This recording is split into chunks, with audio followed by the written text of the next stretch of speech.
रामलल्लाच्या प्राणप्रतिष्ठा सोहळ्याला अवघे काही तास शिल्लक। दुपारी 12:20 सोहळ्याला सुरुवात होणार। गर्भगृहामध्ये पंतप्रधान मोदी, सरसंघचालक मोहन भागवतांची प्रमुख उपस्थिती असणार। रामलल्लाच्या स्वागतासाठी अयोध्या नगरी सज्ज। सर्वत्र राममय वातावरण, लोककलांचं सादरीकरण, फुलांची सजावट आणि विविध प्रकारच्या वाद्यांचे नाद। श्रीरामाची जुनी मूर्ती देखील नव्या मंदिराच्या गर्भगृहात। आज जुन्या मूर्तीची देखील पूजा होणार।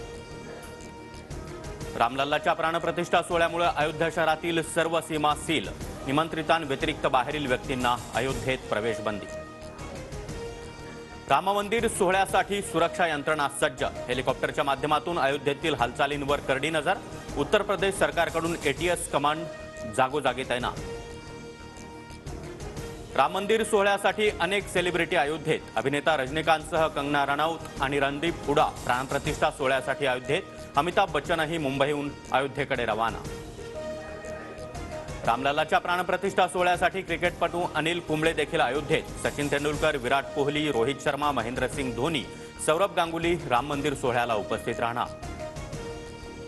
राम मंदिरामध्ये प्राणप्रतिष्ठा सोहळ्याला येणाऱ्या पाहुण्यांसाठी खास प्रसाद। मंदिर संस्थांतर्फे 15,000 प्रसादाची पाकिटं तयार। प्रसादाच्या पॉकेटात ड्रायफ्रुट्स, लाडू, गुळाची रेवडी, चिक्कीचाही समावेश। उदय सामंतांच्या आवाहनानंतर अयोध्येतील प्राणप्रतिष्ठा सोहळ्याचं चित्रपटगृहांमध्ये थेट प्रक्षेपण करणार। मुंबईतील 40 तर पुण्यातील 9 चित्रपटगृहात प्रक्षेपण होणार।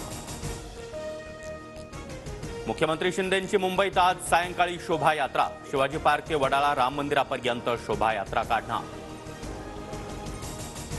राम मंदिर सोहळ्यानिमित्त विदेशात देखील विविध कार्यक्रम। लंडनमध्ये भारतीय वंशाच्या नागरिकांची कार रॅली। ब्रिटिश नागरिकांचा देखील उत्स्फूर्त प्रतिसाद। नागपूरहून अयोध्येमध्ये जातानाचा स्वतःचा फोटो फडणवीसांकडून ट्विट। पुरावा दाखवत ठाकरे गटाला प्रत्युत्तर। तर तुमच्याकडे स्टेशनवरचा, मात्र आमच्याकडे प्रत्यक्ष बाबरी पाडतानाचे फोटो। राऊतांचा निशाणा। मूर्ख लोकांना उत्तर देत नाही। संजय राऊतांच्या टीकेनंतर उपमुख्यमंत्री देवेंद्र फडणवीसांचा पलटवार। राम मंदिराच्या सोहळ्याच्या पार्श्वभूमीवर परळीमध्ये भव्य शोभायात्रा। रामलल्लाच्या शोभायात्रेमध्ये मुंडे बहीण भाऊ एकत्र। 13 वर्षांनंतर धनंजय मुंडे पंकजा मुंडेंच्या निवासस्थानी। उद्धव ठाकरेंना राम मंदिर सोहळ्याचं निमंत्रण, पण ठाकरे नियोजित दौऱ्यानुसार नाशिकच्या काळाराम मंदिरामध्ये दर्शनाला जाणार। संजय राऊतांकडून काळाराम मंदिर परिसराचा आढावा। ठाकरे गटाच्या याचिकेवर आज सुप्रीम कोर्टात सुनावणी। शिंदे गटाच्या आमदारांना अपात्र करा। विधानसभा अध्यक्षांच्या निर्णयाविरोधात ठाकरे गटाची याचिका। सुप्रीम कोर्ट काय निर्देश देणार याकडे लक्ष। पुणे नगर महामार्गावर 2 दिवस जड वाहतूक बंद। जरांगे पाटील मुंबईकडे जाणार असल्यानं महामार्ग उद्या आणि परवा जड वाहनांसाठी पूर्णपणे बंद असणार।